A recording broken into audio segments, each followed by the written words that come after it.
নেত্রকোনার আলো নিবেদিত কেমন বাংলাদেশ চান, এক সংক্ষিপ্ত ভাবনার মঞ্চ। প্রতিটা প্রশ্নে ফুটে উঠুক আপনার স্বপ্নের বাংলাদেশ। আমি আপনাদের সাথে আছি ধ্রুবিকেশা ধীরা। আজকের অতিথি বাংলাদেশ জাতীয়তাবাদী ছাত্রদল নেত্রকোনা জেলা শাখার সভাপতি অনিক মাহবুব চৌধুরী। চলুন শুনি কেমন বাংলাদেশ চান তিনি। আমাদের অনুষ্ঠানে আপনাকে স্বাগত। আপনি কেমন আছেন? আলহামদুলিল্লাহ, ভালো আছি। প্রথমেই আমি ধন্যবাদ জানাচ্ছি নেত্রকোনার আলো.কম পরিবারকে। আমি আমার ব্যক্তিগত পক্ষ থেকে এবং বাংলাদেশ জাতীয়তাবাদী ছাত্রদল নেত্রকোনা জেলা শাখার পক্ষ থেকে ধন্যবাদ আপনাদেরকে। আমার প্রথম প্রশ্ন, আপনি একজন ছাত্র নেতা হিসেবে কেমন বাংলাদেশ দেখতে চান? আমরা নতুন যে বাংলাদেশ, আমি ছাত্রনেতা হিসেবে বলবো যে আমরা এরকম একটি বাংলাদেশ দেখতে চাই যেখানে এখানে শাসন থাকবে, এখানে দুর্নীতি থাকবে না, এখানে একটা সামাজিক সমতা থাকবে এবং সর্বক্ষেত্রে আমি বলবো একটা ন্যায় বিচার থাকবে। আমরা সামনের বাংলাদেশ এরকম দেখতে চাই যেখানে কোনো বৈষম্য থাকবে না। আপনার দৃষ্টিতে ভবিষ্যতের রাষ্ট্রের আদর্শ রূপ কেমন হওয়া উচিত? ভবিষ্যৎ রাষ্ট্রের রূপ, আমরা ভবিষ্যতের স্বপ্নর দিকে তাকিয়েই কিন্তু আমরা দীর্ঘ 15 বছর আন্দোলন করেছি। আপনারা জানেন, বিগত 15 বছর ফ্যাসিস্টরা যেভাবে রাষ্ট্রযন্ত্র চালিয়েছে, বাংলাদেশের আপামর ছাত্র এবং জনতা, কৃষক, শ্রমিক, মেহনতি মানুষ সবাই কিন্তু গত বছর যে আন্দোলন হয়েছে সবাই ঝাঁপিয়ে পড়েছিল। আমরা বলবো ফ্যাসিস্টরা যেভাবে রাষ্ট্র চালিয়েছে আমরা ঠিক তার বিপরীতভাবে আমরা রাষ্ট্র চালাতে চাই, যেখানে জবাবদিহিতা থাকবে, যেখানে স্বচ্ছতা থাকবে, যেখানে মত প্রকাশের স্বাধীনতা থাকবে এবং যেখানে আমি বলবো যে ন্যায় বিচার থাকবে। ন্যায় বিচার যে সময় রাষ্ট্রে থাকবে তখন কোনোভাবেই বিচারহীনতার রাজনীতিটা থাকবে না। মানুষ শত রাজনীতি করুক, অন্তত অরাজনৈতিক কোনো কিছু তার দ্বারা সংগঠিত হবে না। বর্তমান প্রজন্ম রাজনীতিতে আগ্রহ হারাচ্ছে বলে অভিযোগ আছে। আপনি কিভাবে ছাত্রদের মাঝে ইতিবাচক রাজনৈতিক চেতনা ফিরিয়ে আনতে চান? আপনি বলছেন যে ছাত্ররা রাজনীতিতে আগ্রহ হারাচ্ছে। আগ্রহ হারাচ্ছে, এটা বিগত দিন থেকে এটা চলে এসেছিল, কিন্তু আমার কাছে এখন মনে হচ্ছে ছাত্ররা রাজনৈতিক সচেতন, ছাত্ররা তাদের অধিকার আদায়ে সচেতন। একটা ফ্যাসিস্ট সরকার দীর্ঘদিন একটা পাথরের নিয়ে আমাদের বুকের উপর বসেছিল। ছাত্ররা তাদের অধিকার আদায়ের জন্য অকাতরে জীবন বিলিয়ে দিয়েছে, নিজের তাজা রক্ত দিয়েছে।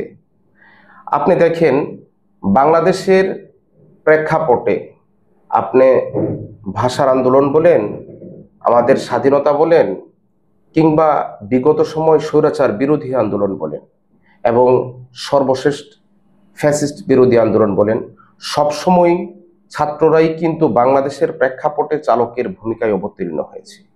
আমাদের যে জিনিসটা উচিত, ছাত্ররা যে চালকের ভূমিকায় অবতীর্ণ হয় বারংবার এবং এখান থেকেই নেতৃত্ব উঠে আসে বাংলাদেশকে লিড করার জন্যে, ঠিক বর্তমান প্রজন্মেও যারা নেতৃত্ব দিয়েছে তাদেরকে আমরা প্রশিক্ষণের মাধ্যমে একটি ভালো বাংলাদেশ বিনির্মাণের জন্য তারা যেন কাজ করতে পারে, আমরা তাদেরকে সেভাবে গড়ে তোলাই আমাদের লক্ষ্য। ছাত্রদলের বর্তমান চ্যালেঞ্জগুলো কি বলে আপনি মনে করেন? ছাত্রদলের বর্তমানের যে চ্যালেঞ্জগুলো, বর্তমান প্রেক্ষাপটটা আরেকটু ভিন্নতর। আমরা স্বাধীনতার আগে ছাত্র রাজনীতির চ্যালেঞ্জ একরকম ছিল, এখন ছাত্র রাজনীতির চ্যালেঞ্জটা আর এক রকম। এখন আমরা কোয়ালিটিফুল ছাত্রনেতা খুঁজছি, যে ছাত্রনেতার মধ্যে জবাবদিহিতা থাকবে, স্বচ্ছতা থাকবে, এরকম ছাত্রনেতা খুঁজছি। আর ছাত্র রাজনীতির চ্যালেঞ্জ বলতে আমি আমাদের যে জাতীয়তাবাদের প্রবক্তা শহীদ রাষ্ট্রপতি জিয়াউর রহমানের রেফারেন্স থেকেই বলি, যে কর্মী দুঃসময় পালিয়ে যায় না এবং সুসময় তার চরিত্র হারায় না, সেই হচ্ছে দলের প্রকৃত কর্মী। আমি তারই সূত্র ধরে বলবো যে আমরা দুঃসময় পালিয়ে যাইনি এবং চেষ্টা করব, ধরে রাখবো সুসময় যেন আমাদের নেতা কর্মীরা চরিত্র না হারায়। আমি এখান থেকে আরেকটি কথা দৃঢ়ভাবে বলতে চাই, আমাদের মূল চ্যালেঞ্জ এটা হচ্ছে সামনের যে নেতৃত্ব জবাবদিহিমূলক এবং স্বচ্ছ। আমি মনে করি উক্ত নেতৃত্বের মাধ্যমেই এর সমাধান বের হয়ে আসবে। একজন ছাত্র হিসেবে রাজনীতির পাশাপাশি শিক্ষাকে কিভাবে গুরুত্ব দিয়ে চলছেন? তরুণ সমাজকে আপনি কি পরামর্শ দিতে চান এই ভারসাম্য রক্ষা করায়? আমি প্রথমে বলবো সময় ব্যবস্থাপনা। সময় ব্যবস্থাপনার মাধ্যমেই রাজনীতি এবং শিক্ষা পাশাপাশি চালানো সম্ভব। আমরা যদি মনে করি আগে শিক্ষা পরে রাজনীতি, বিষয়টা এরকম নয়। আমরা দুইটা পাশাপাশি করব। আমরা যারা সচেতন, আমরা মনে করি একটা সময়ের সুব্যবস্থাপনার মাধ্যমেই তা আমরা নিজেরা অর্জন করতে পারি। আর তরুণ প্রজন্মকে বলবো যে একটা স্লোগান এরকম ছিল যে পৃথিবীকে গড়তে হলে সবার আগে নিজেকে গড়ো। আমি বলবো যে আমি যে সময় পৃথিবী গড়তে যাব, আমি আমার রাষ্ট্রকে যে সময় গড়তে যাব, সবার আগে আগে নিজেকে গড়তে হবে এবং নিজেকে গড়া অবশ্যই শিক্ষার মাধ্যমে এবং সুশিক্ষার মাধ্যমে করতে হবে। আপনার রাজনৈতিক জীবনে এমন কোনো অভিজ্ঞতা আছে কি যা আজও আপনাকে নাড়া দেয়? আমি মনে করি যে রাষ্ট্রীয় বিষয় কিংবা কিছু বিষয় আছে, আমার সাথে যদি কোনো অন্যায় হয়, সে অন্যায়গুলো আমি ক্ষমা করতে পারি, কিন্তু আমি যার আদর্শে আদর্শিত, যদি তার উপর যদি কোনো কিছু হয় কিংবা তার সাথে যদি কোনো কিছু যদি ঘটে, এই ক্ষেত্রে আমরা ক্ষমা করতে পারি না। আপনারা জানেন 2018 সালের ফেব্রুয়ারির 8 তারিখে আমাদের দেশনেত্রী, আমাদের আদর্শিক মা বেগম খালেদা জিয়া, ওনাকে একটি মিথ্যা মামলায় দণ্ডাদেশ দিয়ে ওনাকে কারান্তরীণ করা হয়েছিল। এই সময় আমাদের একটা কষ্টের দিন ছিল। যে সময়টাই ম্যাডামের রায় দেওয়া হয়েছিল, সময় আমি এক জায়গায় বসেছিলাম। আমার মধ্যে অন্তত এতটুকু ধারণা ছিল, আর কিছু হোক না হোক, মানুষের প্রতি যতই অন্যায় জুলুম হোক, কিন্তু জুলুমের মাত্রাটা এই পর্যন্ত যাবে না।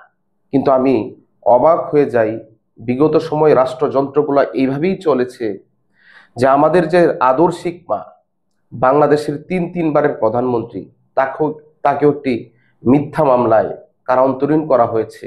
এই বয়োজ্যেষ্ঠ বাংলাদেশের একজন মুরব্বী, ওনাকে যে কারান্তরীণ করা হয়েছে, এটা আমার জীবনের সবচেয়ে একটা কষ্টদায়ক দিন।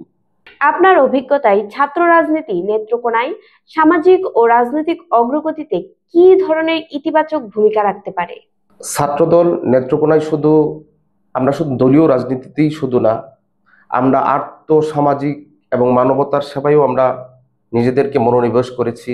নেত্রকোনা জেলা ছাত্রদল এইচএসসি পরীক্ষার্থীদের পাশে নেত্রকোনার যতগুলো শিক্ষা প্রতিষ্ঠান আছে, অভিভাবকদের জন্য বিশ্রামের ব্যবস্থা, সাধারণ শিক্ষার্থীদের জন্য পানি, স্যালাইন এবং প্রয়োজনীয় যে তাদেরকে হেল্প করা, হেল্প সেল খোলা। আমরা এখানে শুধু ছাত্রদের কথাই বিবেচনা করছি না, আমরা সাধারণ মানুষের কথা আমরা বিবেচনা করছি। আমরা চাই যে সামনে ছাত্রদল এরকম একটি ছাত্রদল হোক, যে ছাত্রদল শুধু নেত্রকোনা ছাত্র রাজনীতি না, এটা সামাজিকভাবে নেত্রকোনাকে উন্নয়ন এবং নেত্রকোনাকে বাংলাদেশের দরবারে পরিচয় করিয়ে দেওয়ার জন্য একটি উত্তম মাধ্যম যেন হয় ছাত্রদল। আমরা সে লক্ষ্যে কাজ করছি। আমার শেষ প্রশ্ন, ব্যক্তিগতভাবে আপনি কোন নেতার আদর্শে অনুপ্রাণিত? বাংলাদেশে জাতীয়তাবাদের প্রবক্তা হচ্ছে শহীদ রাষ্ট্রপতি জিয়াউর রহমান। ওনার আদর্শেই অনুপ্রাণিত হয়ে আমরা জাতীয়তাবাদের রাজনীতি শুরু করেছি। 15 বছর শত প্রতিকূলতার মধ্যেও আমরা কিন্তু কেউ দল ছেড়ে যাইনি, এবং বলবো কেউ রাজনীতি ছেড়ে রাজনীতি বিমুখও হয়নি। এটির একটিই কারণ, এটা ইসলামিক মূল্যবোধ এবং জাতীয়তাবাদের বিশ্বাস। আমাদের শহীদ প্রেসিডেন্ট জিয়াউর রহমান 1971 সালে 26শে মার্চ, তো অনেক নেতাই এই দেশে ছিল, কিন্তু স্বাধীনতার ঘোষণা কিন্তু কেউ করতে পারেনি। এই রিস্কি মুভমেন্টেই কিন্তু উনি ফিনিক্স পাখির মতো কিন্তু সবার সামনে এসেছে এবং স্বাধীনতার উনি ঘোষণা করেছেন। শহীদ রাষ্ট্রপতি জিয়াউর রহমানের এই জাতীয়তাবাদের আদর্শ আমাদের বুকে ধারণ করে আমরা কিন্তু একটি কর্মীও কিন্তু দল ছেড়েও যায়নি এবং রাজনীতি বিমুখও হয়নি।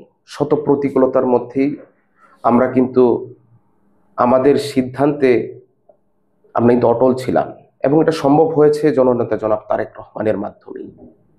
এই জাতীয়তাবাদের আদর্শ উনি উনার বুকে ধারণ করে সারা বাংলাদেশের লক্ষ লক্ষ নেতাকর্মী, তাদেরকে সেই শত শত হাজার হাজার মাইল দূর থেকেও আমাদেরকে সুনির্দিষ্ট একটি লক্ষ্য পানে উনি কিন্তু এগিয়ে নিচ্ছে, এবং আমরা ওনার নেতৃত্বে ঐক্যবদ্ধ আছি। আমরা ইনশাল্লাহ ওনার নেতৃত্বে ঐক্যবদ্ধ থাকবো এবং ভবিষ্যৎ বাংলাদেশ ওনার নেতৃত্বে ইনশাল্লাহ বিনির্মাণ করব। আমরা চলে এসেছি অনুষ্ঠানের শেষ পর্যায়ে। আপনাকে অসংখ্য ধন্যবাদ আমাদেরকে সময় দেওয়ার জন্য। ধন্যবাদ ধ্রুবী আপনাকে। সেই সাথে আমি ধন্যবাদ জানাচ্ছি নেত্রকোনার আলো.com কে। ভাবনা বিনিময়ে ফুটে উঠুক স্বপ্নের বাংলাদেশ। দেখছিলেন নেত্রকোনার আলো নিবেদিত কেমন বাংলাদেশ চান। এতক্ষণ আমাদের সাথে ছিলেন বাংলাদেশ জাতীয়তাবাদী ছাত্রদল নেত্রকোনা জেলা শাখার সভাপতি অনিক মাহবুব চৌধুরী। পরবর্তী পর্বে ফিরে আসবো নতুন কোনো অতিথি নিয়ে। ততক্ষণ পর্যন্ত ভালো থাকুন, সুস্থ থাকুন, স্বপ্ন দেখুন। ধন্যবাদ।